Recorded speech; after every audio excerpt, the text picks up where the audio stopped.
Ladies and gentlemen, boys and girls, marks of all ages, welcome back to the Wrestle WreMarks.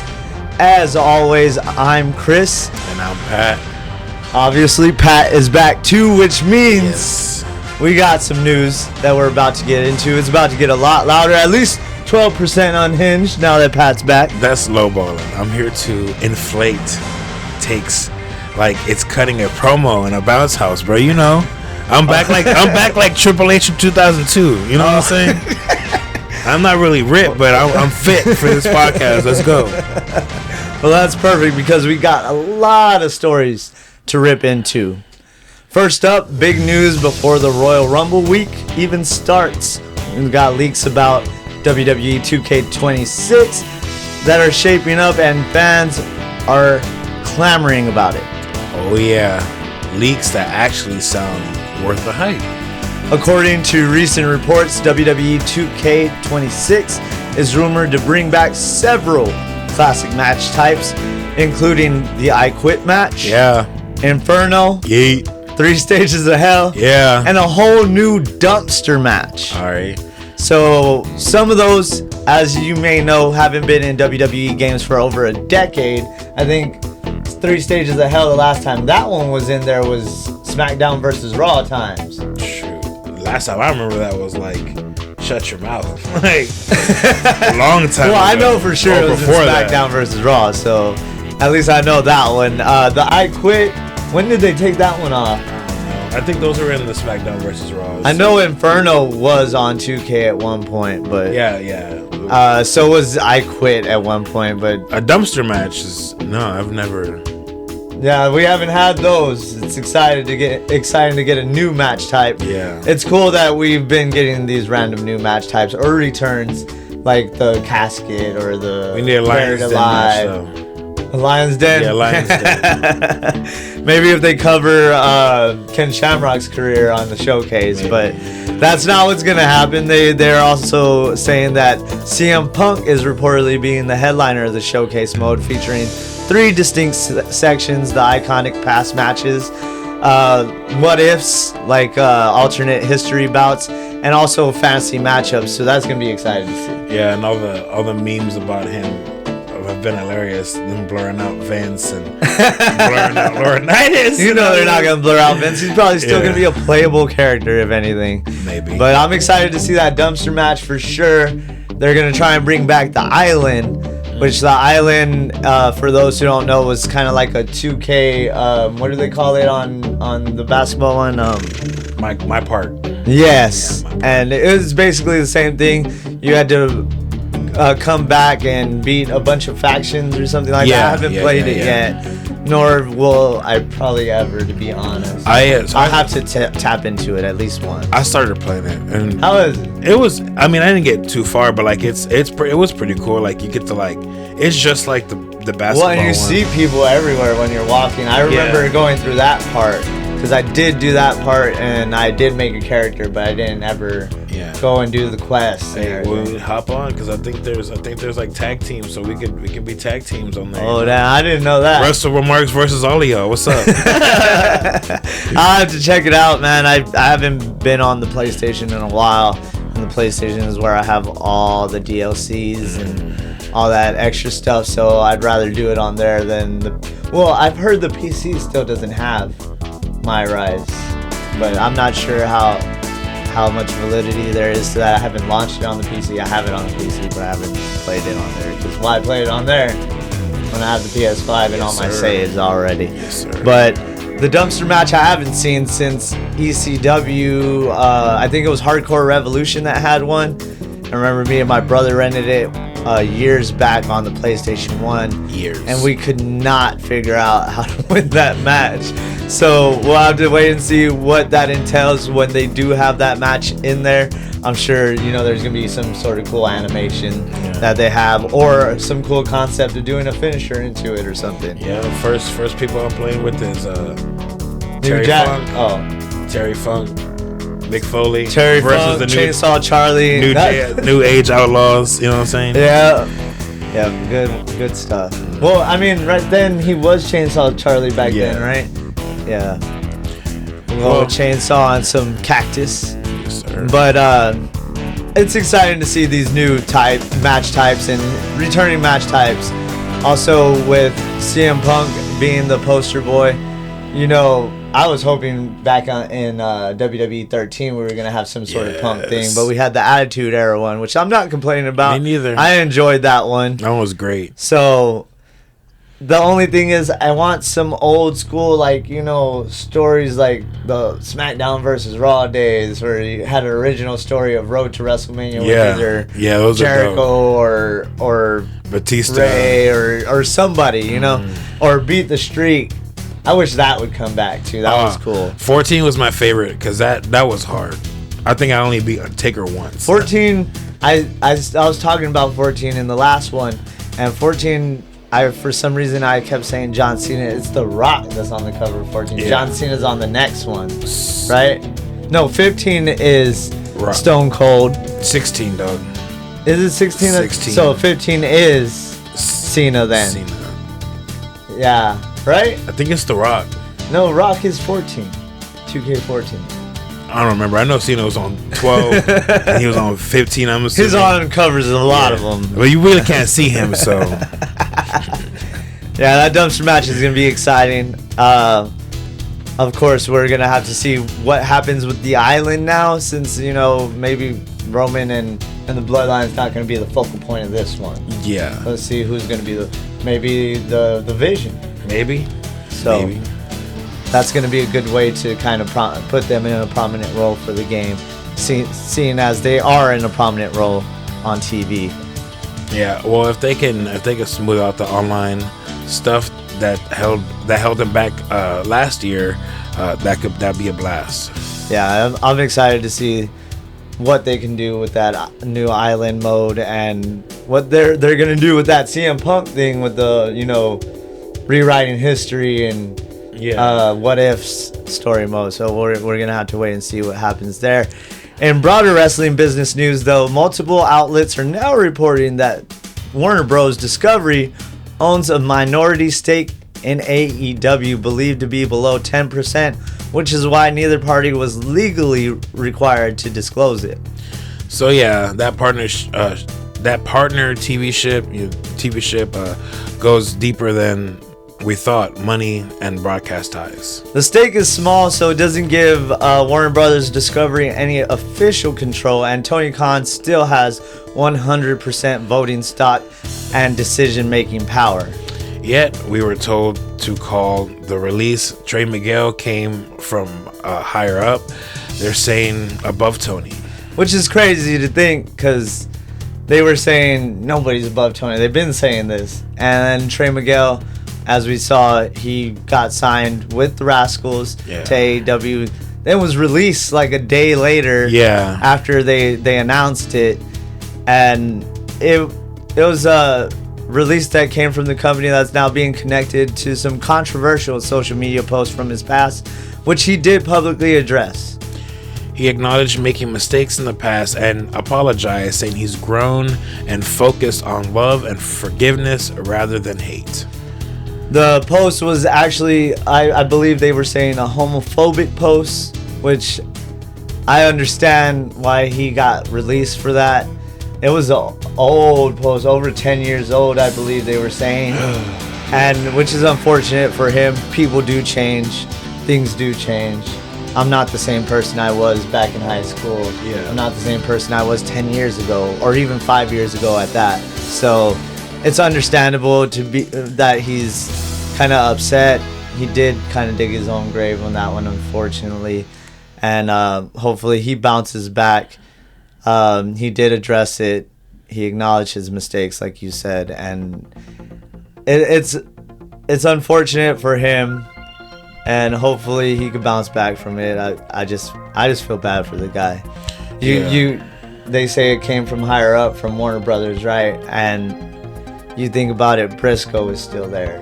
Yeah. And they had some racist remarks, the Briscoes. And then on top of that, you have Sammy Guevara, who said on Twitter when he was younger that he would totally rape Sasha Banks. Remember that? Yeah, I do. So it's like, it's kind of a double standard being held there. Like, why aren't those people really dealing with stuff like this right now. Yeah. They went to sensitivity training. Send Trey Miguel to sensitivity training. True. But, it is unfortunate, but I wouldn't cast any stones, to be honest. I mean, we all have a past, and we all have things that we've said in the past that we are not proud of, and we're all different people than we were 10 years ago, 5 years ago, even 2 years ago. So yes. hopefully he can bounce back, because he is a great talent, and it is unfortunate. I didn't even know about these tweets until this came about. But his release came just days after signing with AEW, which is unfortunate.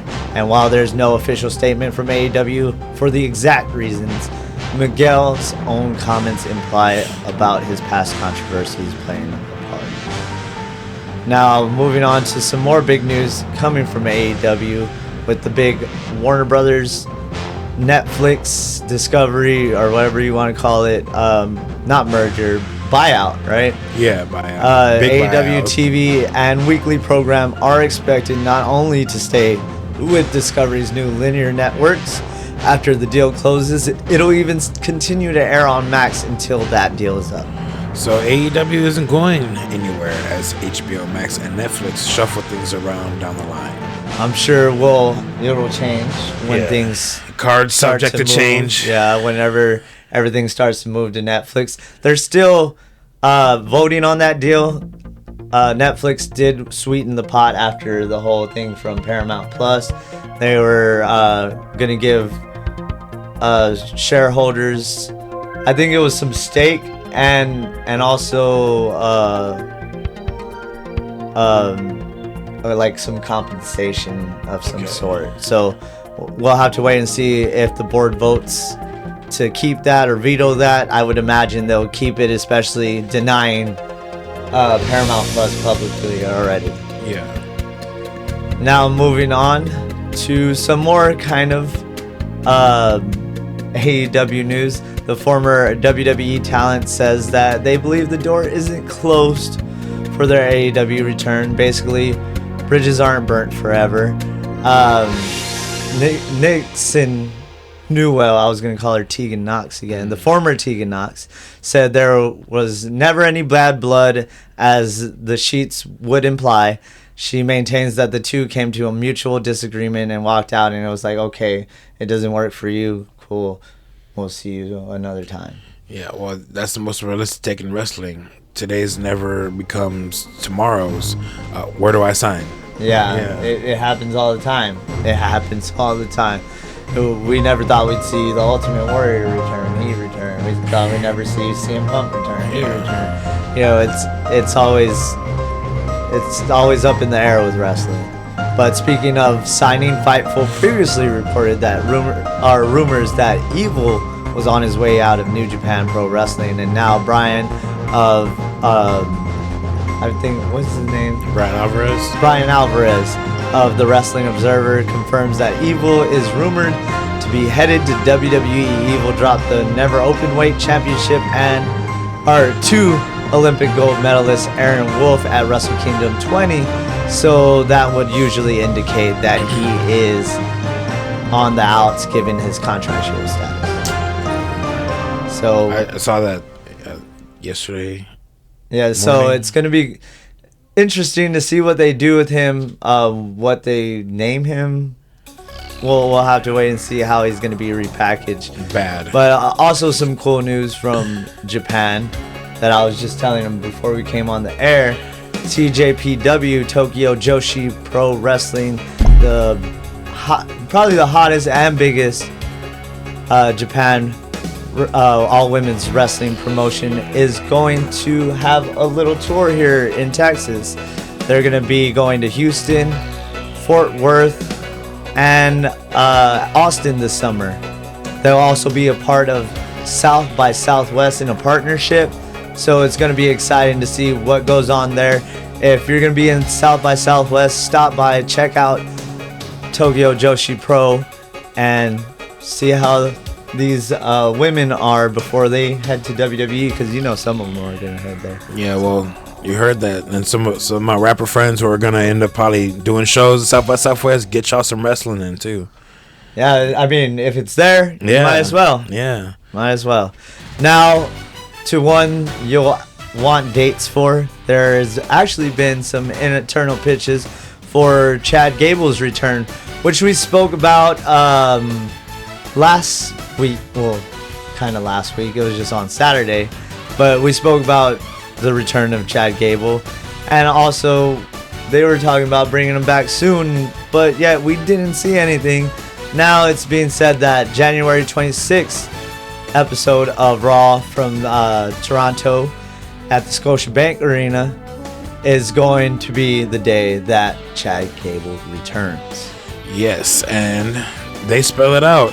He's been out since June 23rd, written off after a arm snap angle with Penta, had surgery, and the expectation is he returns solely as himself, which he has always been. Yeah, I don't know what y'all are talking about. Like, El Grande Americano and Chad Gable have always been two different people. And they released Ludwig Kaiser, so I'm tired of the rumors. Like, they just don't want y'all to know that they quietly released him. I don't even know. You know, him, Gunther don't talk to him. Like, we don't know nothing, all right? I saw people complaining online about the whole Rayo and Bravo thing. And if you watch Triple A, you'll see how much it works over there. You get it.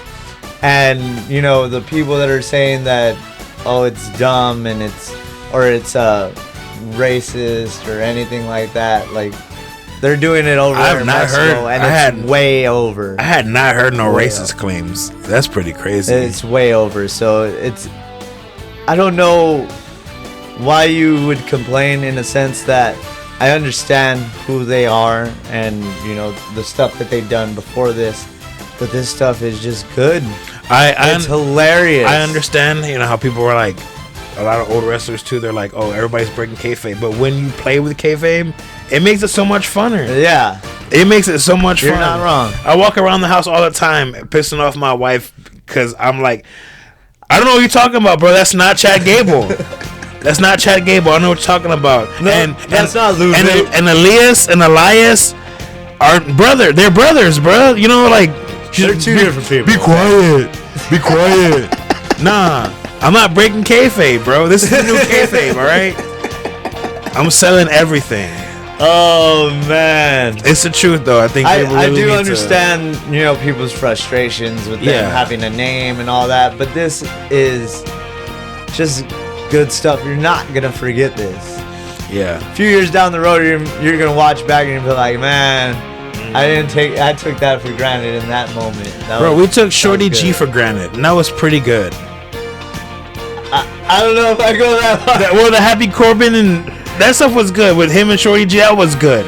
Well, it was entertaining. It had some entertaining spots, some decent matches, because, you know, Corbin's pretty good too. He had his debut as his other gimmick, Bishop Dreyer, in AEW in a dark match, I heard. So he could possibly be heading that way as well. But he's been working with MLW, so we'll have to wait and see what happens there. If there's going to be an MLW AEW clash, is yet to be seen. We'll have to see if that happens as well. Yeah, if him and Dijak go to AEW, I'll tune in. But before we get too far off track here, where were we? Of course, I figured this was gonna happen with Gable returning. He's had a bigger social media presence recently, showing his recovery and everything. So I figured eventually, especially with the Rumble coming up, and of course you gotta have him right before the Rumble. That way people are gonna speculate when he's gonna show up during the Rumble.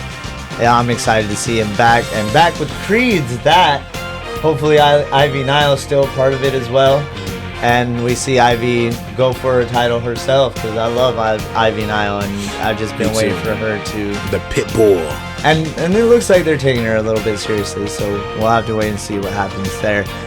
Next up, we have Seth Rollins revisiting the 2019 Hell in a Cell situation. And he said that whole experience really bothered Bray Wyatt, reflecting on how the ending landed. Yeah, translation: when a crowd hijacks a main event, everybody feels it, especially the people trying to protect the character. Seth was saying, like, he wishes, like, those cameras were there for it, the background cameras that they have for, like, 24 or any of their other documentaries, so people can see what was actually going on and appreciate it for what it was. Because he said, like, there was a lot of stuff going on that week, and I'm guessing, like, there was things that they couldn't do or whatever have you, and it's unfortunate that has sent a bad taste in people's mouths, especially with the two great talents that were featured there. There was a lot of hype behind that match, And as even hearing the reaction from them that time, it kind of fell flat, unfortunately. Yeah, the former WWE writer said Vince wanted SNL sketches, but better. Yeah, the former writer being Matt McCarthy. He said Vince once told him they're going to do sketches like SNL, but better. What? But better. It's exactly what someone says right before the room fills with a food fight. Like, this food fight spills out, ideas, and someone's pitching wrestling corner too. Like, seriously. Yeah, I mean, Vince used to love those food fights during those 4th of Julys and stuff. Remember those? They used to have those all the time. Yeah. John Cena in that Halloween one where he has the the big old chain. You know what I'm talking about. Yes, I do. Every time they talk about him rapping, they show that. But McCarthy went on to explain an encounter he had with Hugh Fink, who was the showrunner for some Nickelodeon pilot that he helped do. And I guess all Fink wanted to talk about was how Vince took over at the SNL meeting when The Rock hosted for the first time. Fink, who wrote for the show at the time, said that none of the SNL writers knew what was going on because they had never seen anybody alpha Lord before. Or Lauren, excuse me. So Lauren Michaels was out alpha by Vince McMahon. I wish I could see been a fly on the wall and to see what happened there, and Lauren Michaels' actual reaction to Vince just taking over it. I'll tell you what happened. He told him, "I'm not doing anything you want to do," and he was like, apparently Vince was up there like, "Let me tell you what comedy is to the comedian." This is what we're gonna do, damn it! I don't care what you want to do. But let's move on to some other reports with since we're talking about a former WWE official. Let's get into recent WWE officials reports that expressed that Roxanne Perez is getting lots of praise internally, specifically for her attitude and pushing through her wear and tear. Translation: she's a star, bro.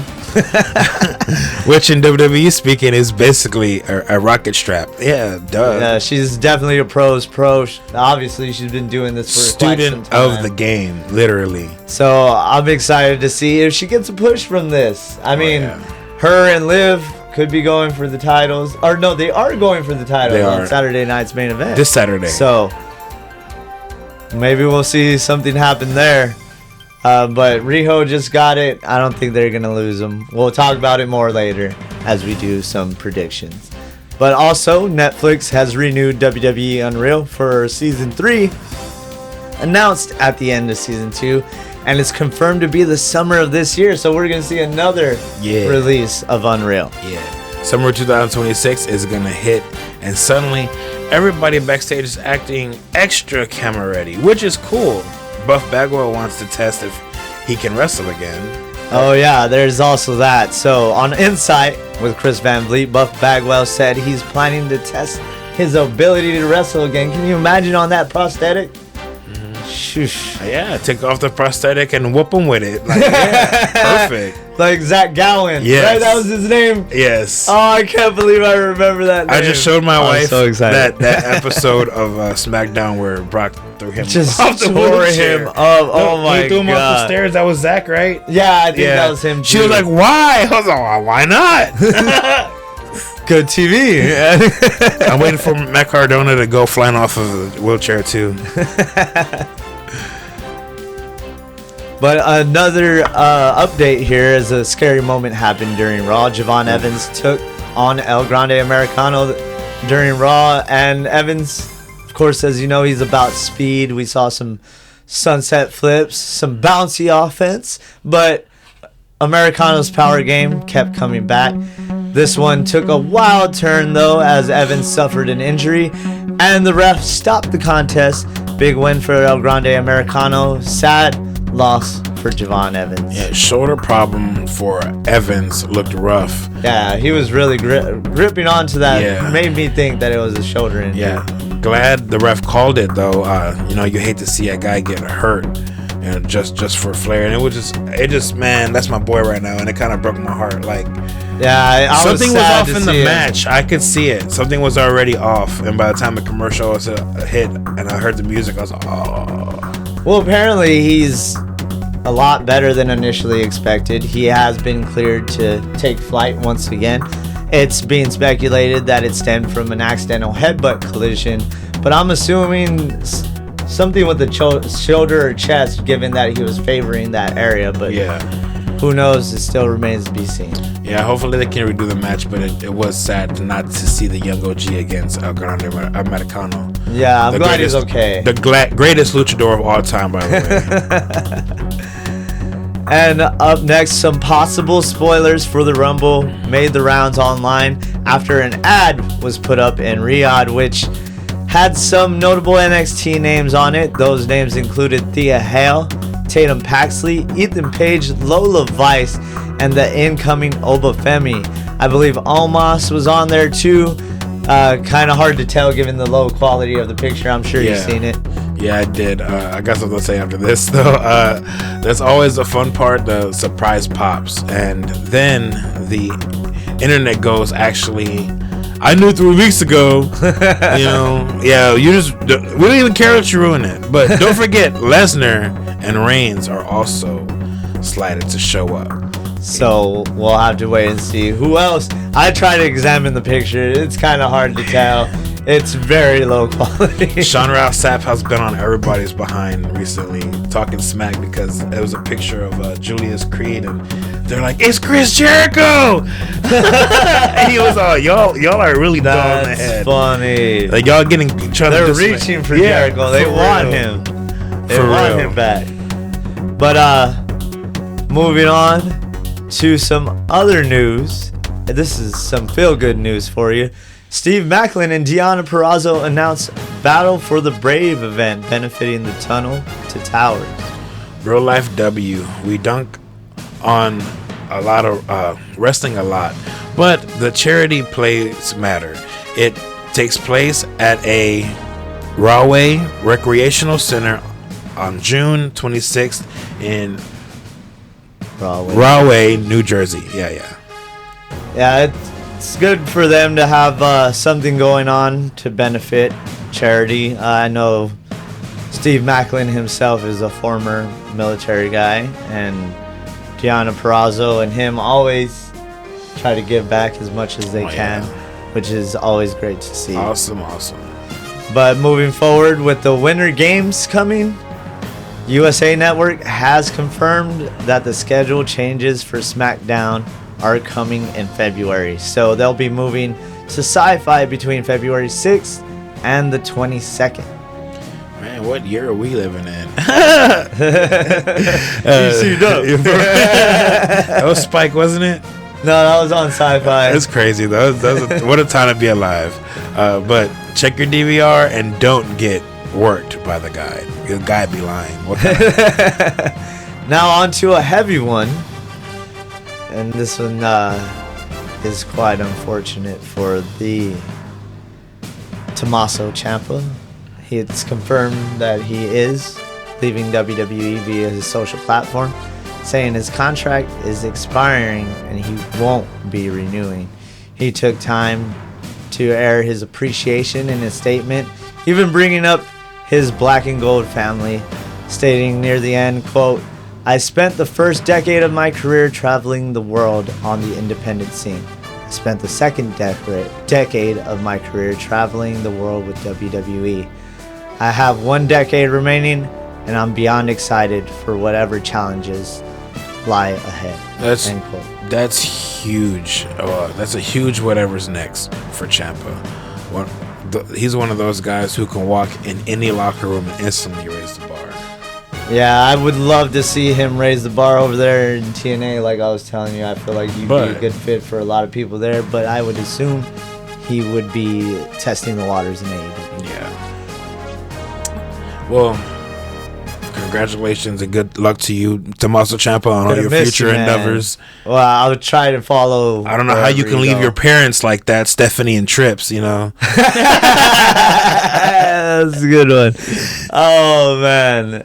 I knew, but I mean, the ceiling was low for him there, to be honest, and he's smart for leaving now. Yeah, and I think it's gonna suck not getting that Tommaso Ciampa and Johnny rivalry on the main roster. But I mean, Johnny's a WWE guy. You could just tell. You don't mess with perfection, though. You don't. So they need to leave that alone and just let you go back and watch the NXT part. Exactly. He needs a new Goldie.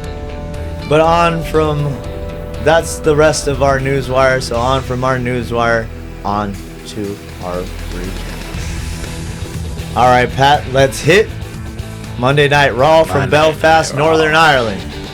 WWE brought the action live from the SSE Arena, and we kicked right into a promo segment that set the tone. Gunther opened the show, big confidence. Yeah, with his big voice. And immediately got into it with AJ Styles. Gunther declared himself on the track to the Royal Rumble, and AJ wanted a rematch. Gunther's response: only if AJ puts his career on the line. And that's a huge stipulation for South. That's cold. Classic Gunther heel energy, though. Career on the line. Styles answering that, already heating up towards the Royal Rumble. This is a retirement year, and this is a horrible way to start the year if this is how you're gonna go out, you know. But which is not, because he's AJ freaking Styles, Uncle Allen. You know what I'm saying? Allen. Gunther did him dirty with that tap. He did. I don't think I've seen that spot before, and if we have, that's pretty freaking good. It was executed perfectly. Yeah, it was awesome. Hey, look, I tapped out, but it's to my benefit now. Talk about that, Smack fans. Yeah, that was good. They didn't see that coming. You know what I'm saying? But moving forward to our first matchup. Excuse me. Oh my Jesus! I done turned off this thing. What did I do? There we are. We're back. And we're back. Our first matchup was Becky Lynch defending the Women's Intercontinental Championship against Maxine Dupree with Natalya in her corner. Dupree brought the fire early, but she couldn't close it. After a questionable roundhouse, I'm sure you saw, by Dupree, that she about picked up the victory there, but Natty put Becky's foot on the rope. The crowd just went into an array of boos, and next thing you know, the man hit the ground running. She hit a little ground and pound, some strikes, a superplex, and a manhandle slam to get the pinfall. Becky retains with some help. Dupree had some flurries, but Becky's experience just dominated her, and then Natty drops Dupree after the bell. That was some ugly attitude from her support crew. I don't know. I kind of called it until I was like, Natty, why are you even there? Like, what? She about to turn. What I like to think in my mind is that Natty saw that kick and was like, you ain't cut out for the dungeon. Yeah. But, oh dang. But I'm sure that's not the case. I'm stupid. But anyway, it's all right. We're gonna see the repercussions. But I am excited to see where they go with this. Are they gonna play into the Natty kind of heel vibe that was on Bloodsport? That's what I want. Are they gonna? I mean, heel turns have never worked with Natty when you look back in retrospect. They can now. And when she would say the B word talking about somebody in her heel promo, she sounded like she didn't want to say it. So. She's super nice. Oh, man. But you can just tell. Oh, I know. But I'm excited to see where this goes for Natty. I've always been a huge fan and supporter of Natty, so we'll have to wait and see if her and Maxine have a match and where that goes from there. Yep. Let's move on to the 6-man tag that we saw Rey Mysterio, Penta, and Dragon Lee take on the Vision. Rey, Penta, and Dragon Lee teamed up, and that's when things got a little unreal. Unreal. I mean, no pun plug in. Netflix.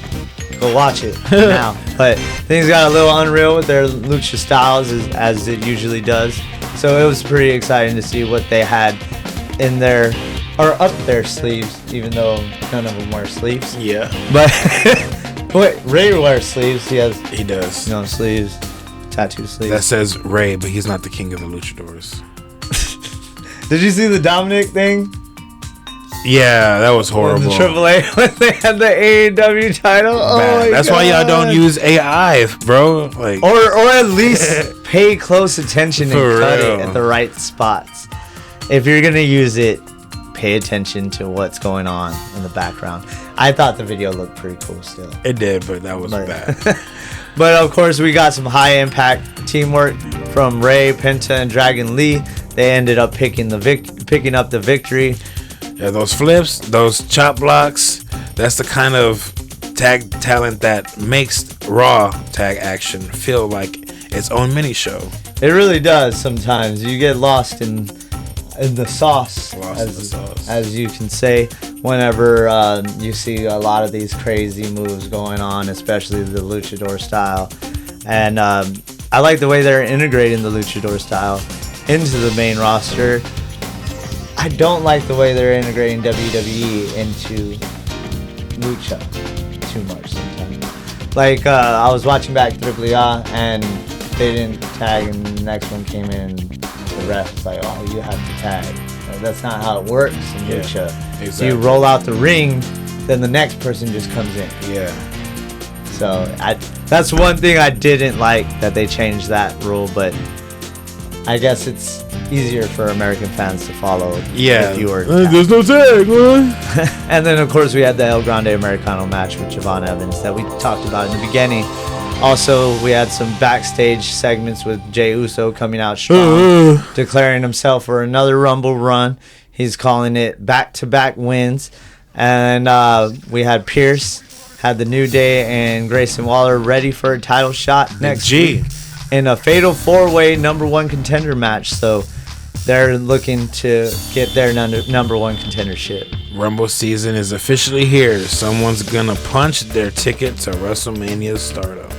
And I'm excited for it, man. Let's see who's gonna be the surprise entrance. Are we gonna get some TNA talent? Are we gonna get anything new? But before we, aside from the NXT call-up, before we segue into the next, is Bianca Belair gonna return? Yeah, I think so. That's what I've been waiting for. Do you know who my pick for the Royal Rumble is? Who? Can you guess? Who? Oba? No. Dude, if Oba? That'd be crazy. That'd be wow. But go on. Yeah.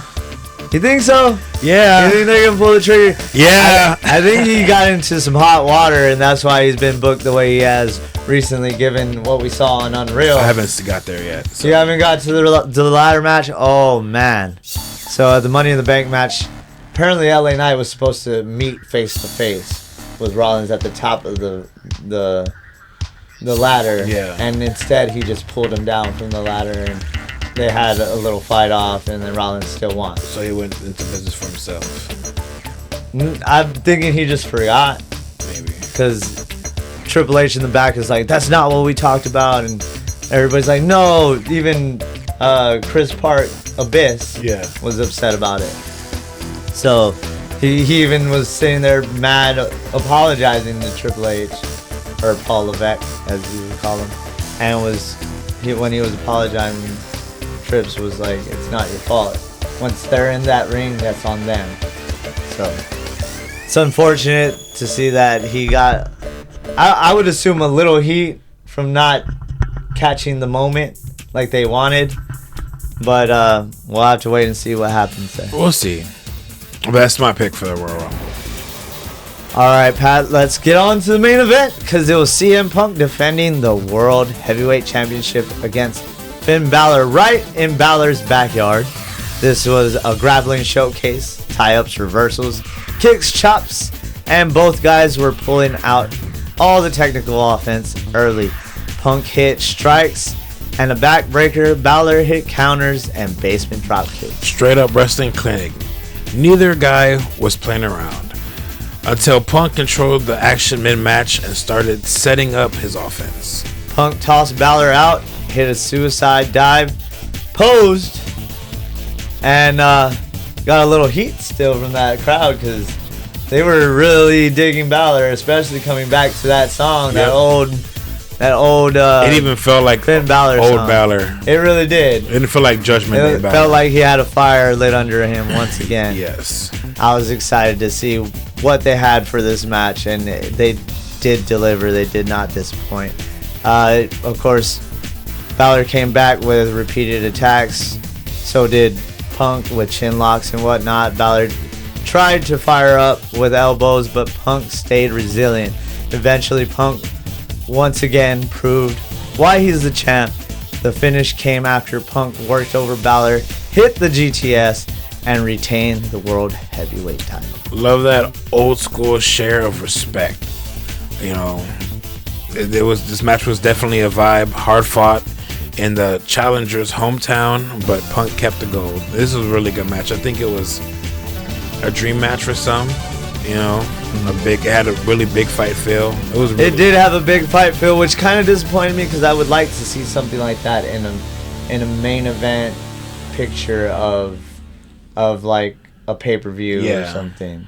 Even if it's not one of the main pay-per-views, at least be one of them. It was given Goldberg versus Hulk Hogan vibes on. Oh, I get you. Yeah, when they didn't. Yeah. Yeah, but it was a really good match. And for those people who are saying that Punk's old and he can't go, y'all are tripping, because Punk's going out there and giving it his. Punk is fooling you, is what it is.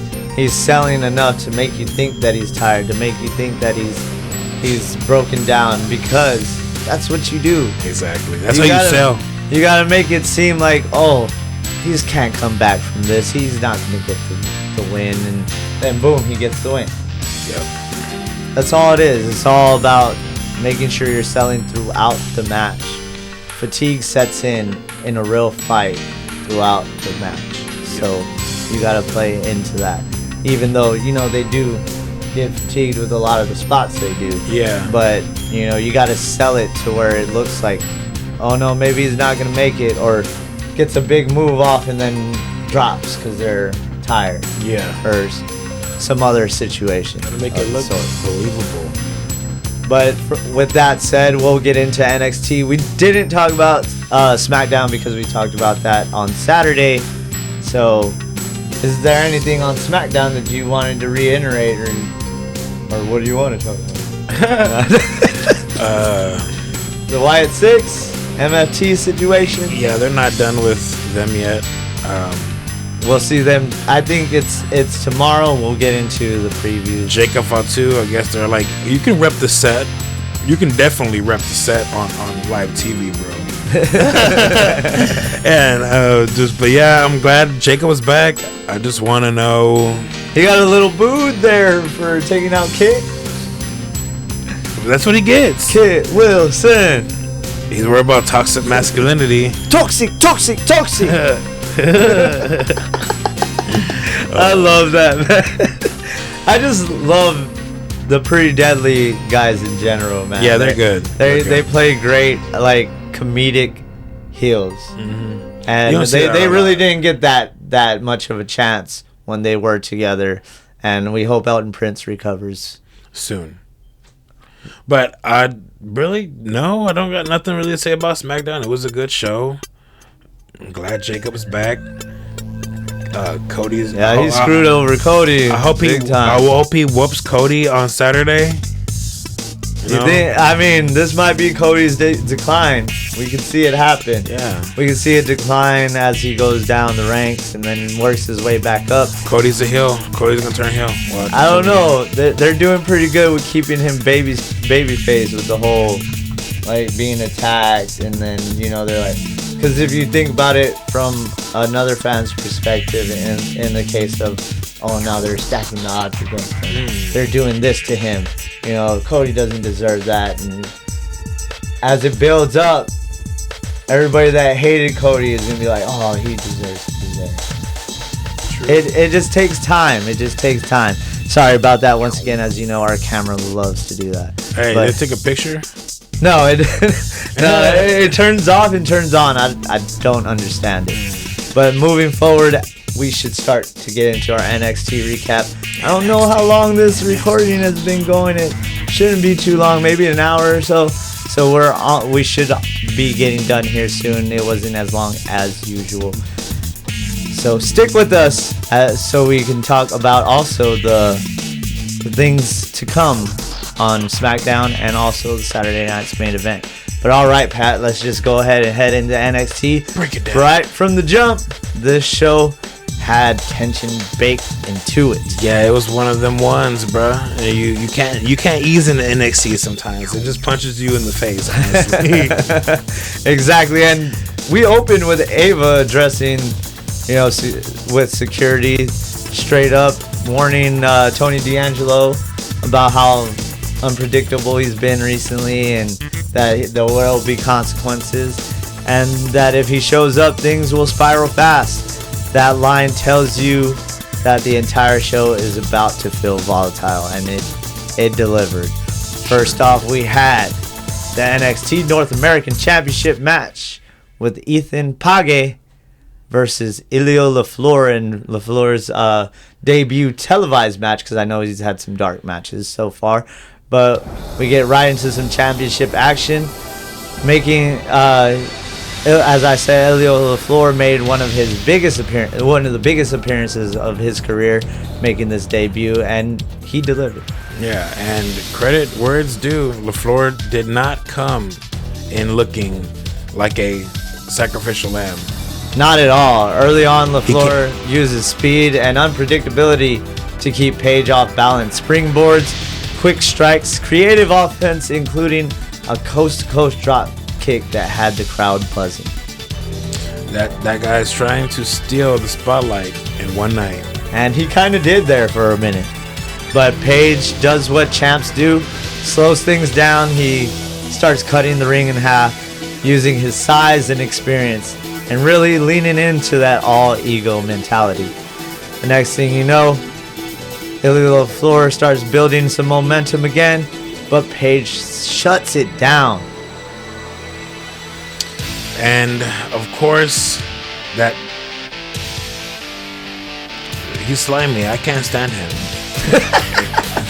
He hit that veteran champ stuff. He wasn't panicking. He's always waiting. He's waiting for that opportunity. He's just plotting, all right. And it happened because the finish tells the story. LaFleur goes for something big. Page counters and then rolls him up, grabbing the tights during the pinfall to retain the championship. Garbage. I'm so slimy yet effective. Slimy yet satisfying. I mean, if you ain't cheating, you ain't trying, right? Yeah. Well, at least he's a fighting champion, unlike Chris.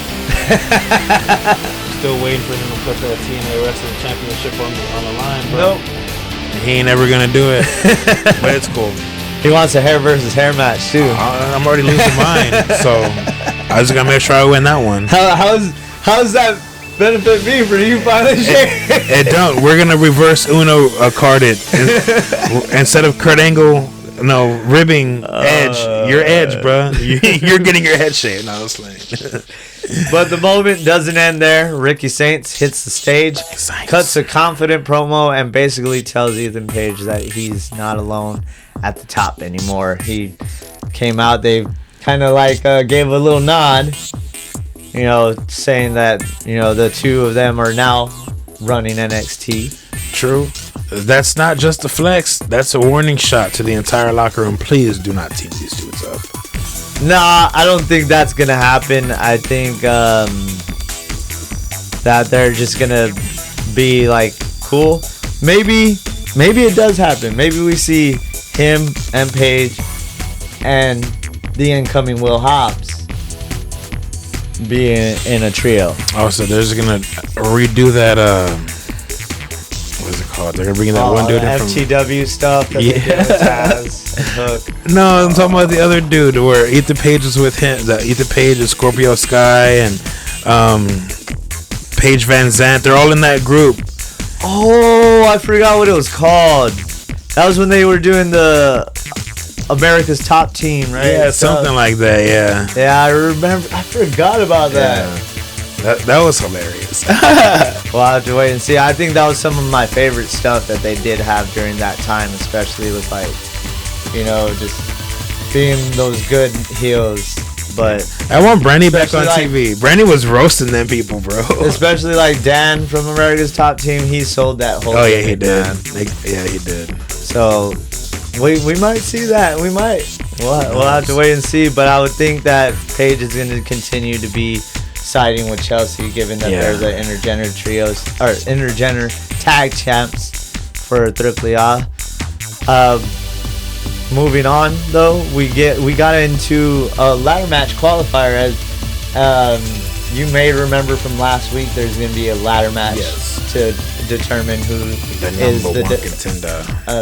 Who is going to be the NXT champion. Okay. Remember, because Oba dropped it. Yes. So they're having now qualifiers to see who's going to be in the match, and we shift to that NXT title picture with the qualifying matches with the incoming 6-way ladder match we just talked about to crown that NXT championship. The stakes definitely got raised. The first qualifier we see was Shiloh Hill versus Josh Briggs, and I think I've told you about this. I don't necessarily know how I feel about Shiloh Hill.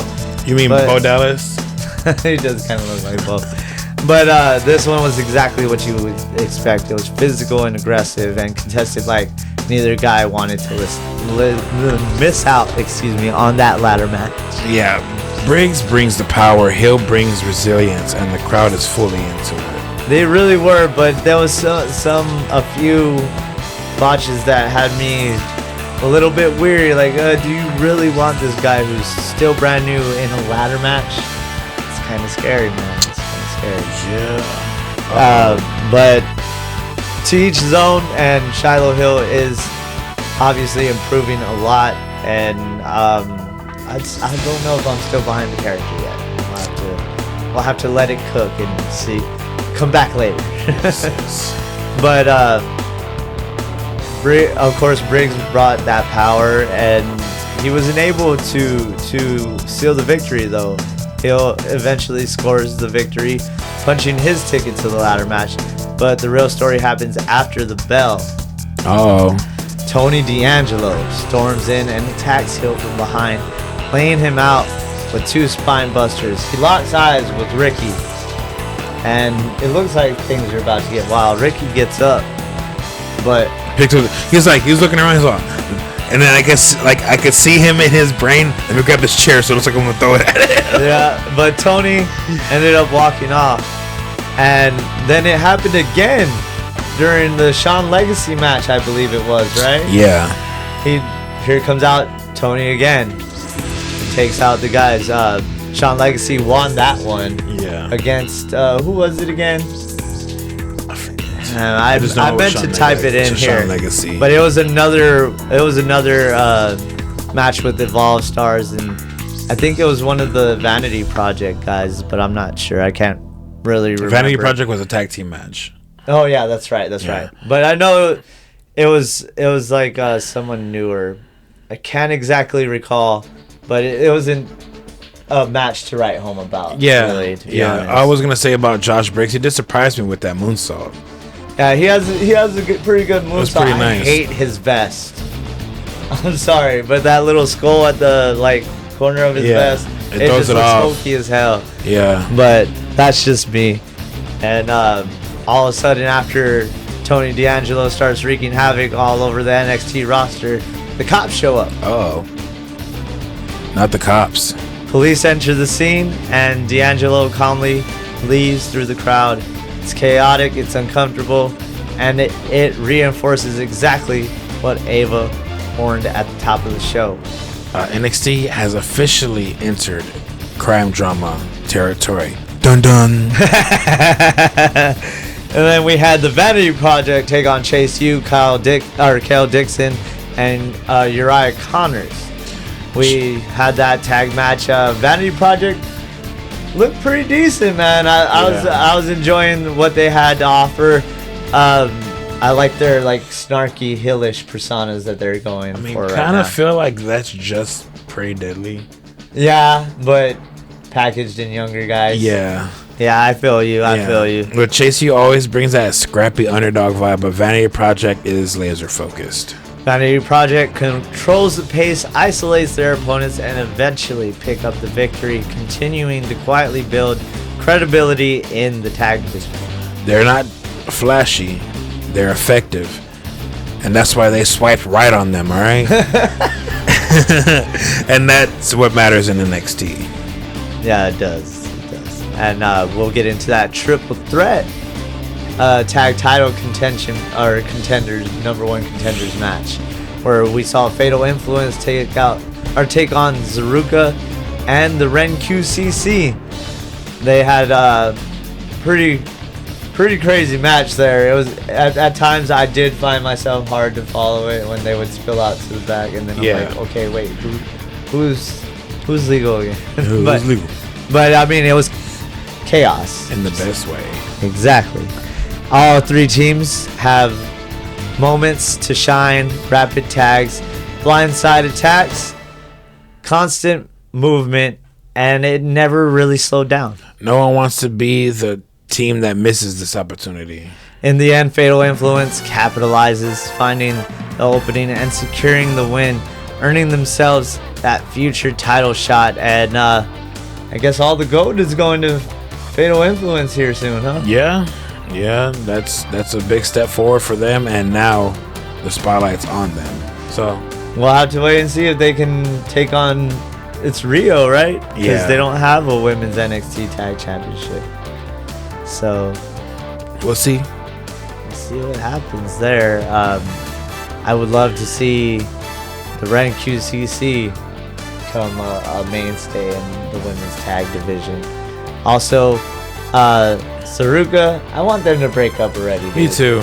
It's just me. I'd rather see Ruka go on to bigger and better things on SmackDown. Yeah, she's ready. Let Zarya become the dominant monster heel, and when she comes back, when she goes to the main roster, that's gonna be her first feud. Was it So Ruka? Exactly. Yeah. See, on the same wavelength. Zaruka could be her Ricky to Ruka's Flair. You know what I'm saying? True. Also, we had some backstage moments where there was some multiple stories developing simultaneously. Keanu Carver is shown frustrated and confrontational, which they showed earlier in the show, where they showed him kind of jaw-jack with Booker T, of all people, during LFG when he was training, where he was getting really snappy.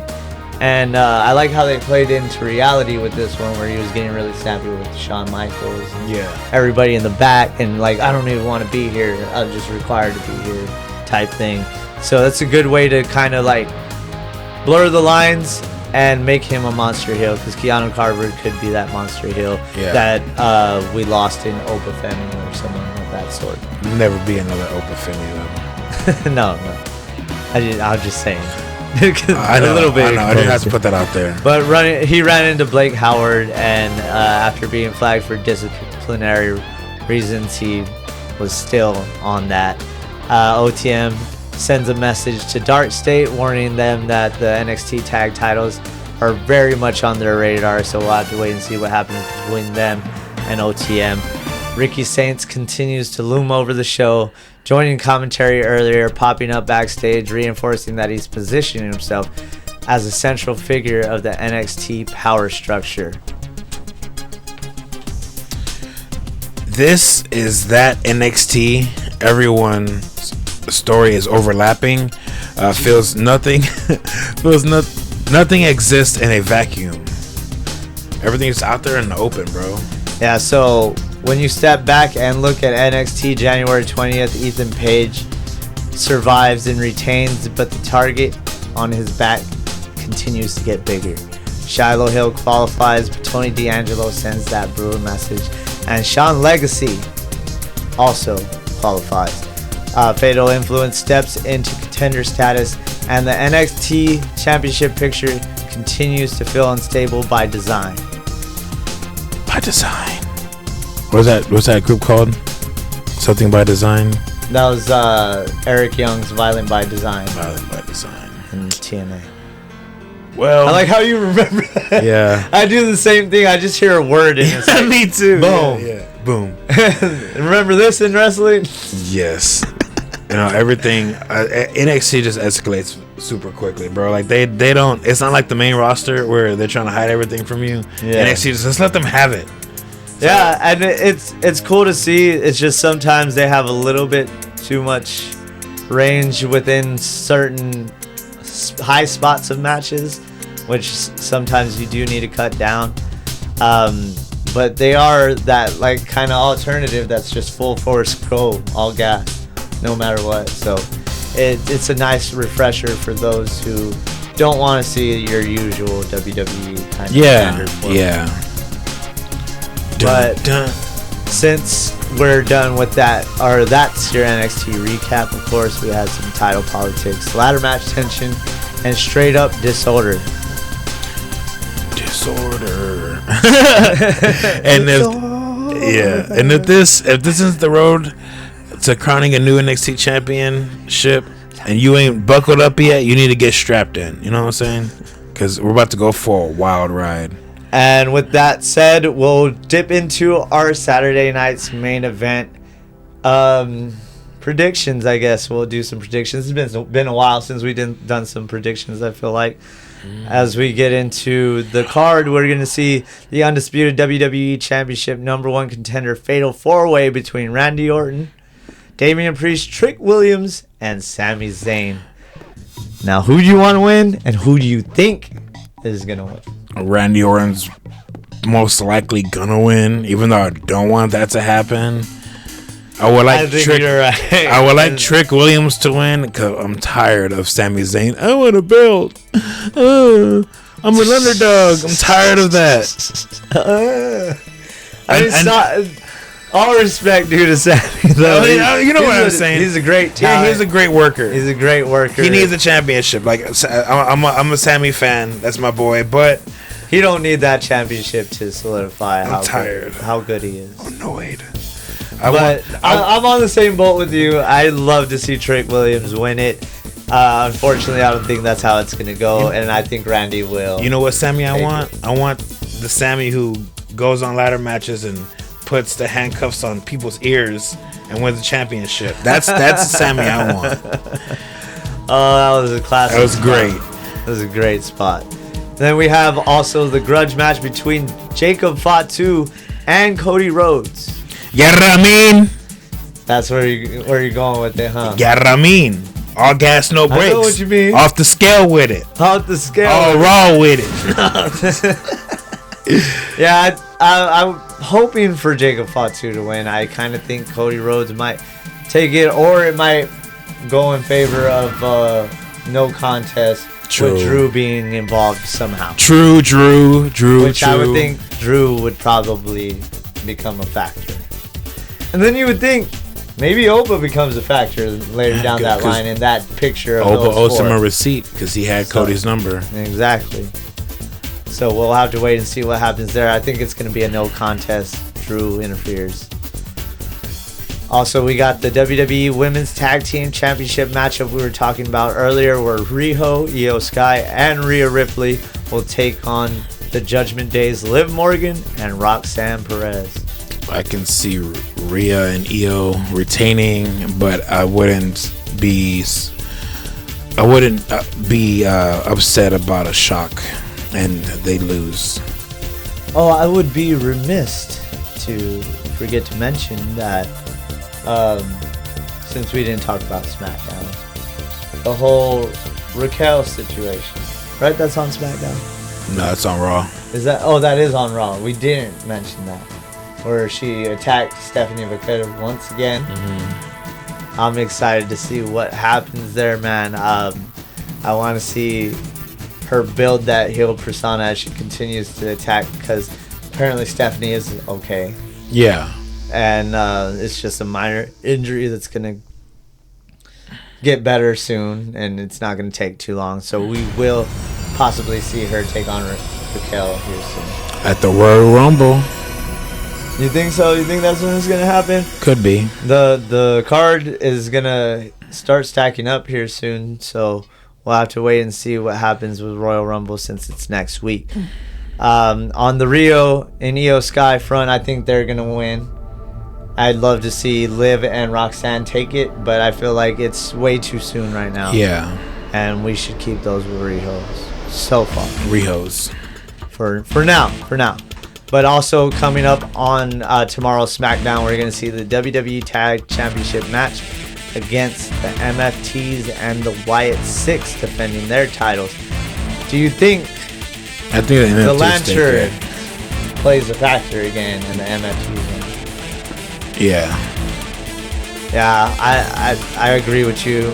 I think they're going to continue to hold that Lantern over the Wyatt Six, and it's not until they get it back that they get those titles back. Mm-hmm. We'll have to wait and see. I love what they're doing with this right now. How I said it last week, they're treating this Lantern like a beacon, like if it was the Undertaker's urn. Dude. Which I really enjoy. Yeah, I remember when we just talked about them a couple episodes ago. Man on a Mission, when they melted down the urn and made it out of a Cuban link chain. Yes. Yeah. Those are good times, bro. But I'm excited to see where they go with this. I love how Solo's playing into that heel. Dude. Mentioning Bray. Solo's saying killing that he's it. going to bring the titles back to him. And saying you can see the fireflies inside the Lantern. It's no ordinary Lantern. You know, playing into all that. I love the way they're going with this, and I hope it brings more mystique to the Wyatt Six as well, too. Yeah, especially given that for a while they weren't on TV. I really they were on Triple and all that. I really think that they should like ramp up the, because I mean, I do like the supernatural stuff in wrestling, and it's been so missed. I always liked like the Bray Wyatt stuff, the cult-ish stuff. The only thing I didn't like, as you know, is the hokey stuff. Yeah, I wasn't too big a fan of The Fiend like a lot of people were, even though I understand what it was, how he mentioned it in the beginning of his career, and it came to be. That's cool. Yeah. I like the look, I like all that, but like certain things that he did do during that whole Firefly Funhouse thing didn't land with me. Yeah, but yeah, that's yeah. just me. Like I've always said, wrestling is subjective. That's what's so beautiful about it. We can always sit here and talk about it nonstop, about how we feel about one angle, and you may feel a different way, or someone may feel a different way. So yeah, we'll have to wait and see if they do more some of the of the like supernatural-ish kind of things. It seems like they have been putting real focus on the Wyatt Six recently with the MFT situation, and I hope it continues to flourish. But I would say MFT's win, like you said. Yep. Also, we got the women's tag team #1 contenders match with Nia Jax and Lash Legend against Kiana James and Julia versus Charlotte Flair and Alexa Bliss. Now, I wish this whole Alexa Bliss and Charlotte Flair thing would just go away already. Me too. To be honest. We already told you how I felt about that. I need the Wyatt 5 to be the Wyatt 6. That's how you know we made it. We got like real low, like yeah. I mean, it got Charlotte over, so I mean, I like Charlotte regardless. Yeah, I love her heel work more though. Yeah, I love her heel. I love me some Charlotte Flair. It took me a while. I remember we had a conversation. But where does Alexa go from here? The Wyatt 6. I guess you're right. Why not team up with her and Nikki to get a champion? Nikki's not even doing nothing. She's literally jump scaring. You're not wrong. I've been saying this. Nikki needs something. Yeah, bro. Nikki needs something too. So that's perfect. Her and Alexa being the tag team champions one day. You're not wrong. I would love to see either Nia Jax or Lash Legend to win this one. Yeah, that's what I was gonna say. Nia and Lash. I'd also be okay with Kiana James and Julia, but I'm more favored towards Nia and Lash. I think they're gonna win this, bro. I think that they're the best tag team matchup, best Monster Heel tag team right now I've seen in a long time in the women's division. In the women's division, like I think her and Nia fit so perfectly. You know what I'm saying? They do. And also we got the singles match between Trick Williams and Damian Priest, since they had a sharing of words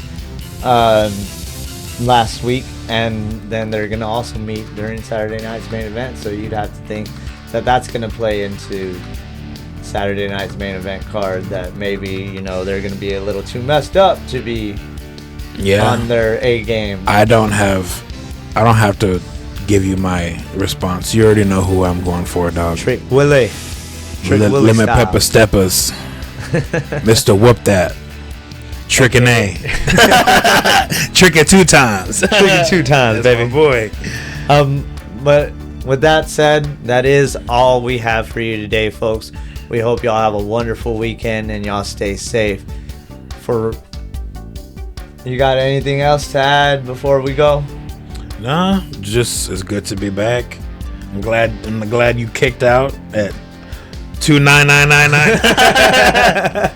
Man, I was sick. I'll let y'all know. I've had COVID, and I was way worse than when I had COVID. I was still playing, what was it? Spider-Man 2 when I had COVID. Yeah. So I'm just glad, to be back, and I like how we're on camera now. You get to see all this beautiful stuff Chris has up here. We got the Fiend over there. Everywhere, It's nice to. I'm just very appreciative of this podcast. I get to talk to wrestling with my boys. You get to hear us, Y'all get to interact. Don't forget to like, share, and subscribe. Comment. You want to watch something. We're going to read it. For sure we're going to read it. And we're family, man. Only thing we do is watch wrestling, take care of the fam, and we don't got nothing else to do but whatever y'all want us to do. Speaking of which, we do have a review that we had requested before we went on break and before I got sick and all that. So we do need to get to that. I've been watching some old stuff leading up to it. It's going to be the Bad Blood with Shawn Michaels and Undertaker. Yeah. So the greatest Hell in a Cell match of all time. Yeah. So be on the lookout for that. We do have a special request for that, and we will be releasing it sometime soon. Other than that, that's all we have for you today. I'm Chris. And I'm Pat. And this was your Wrestle WreMarks. Thank you, everybody.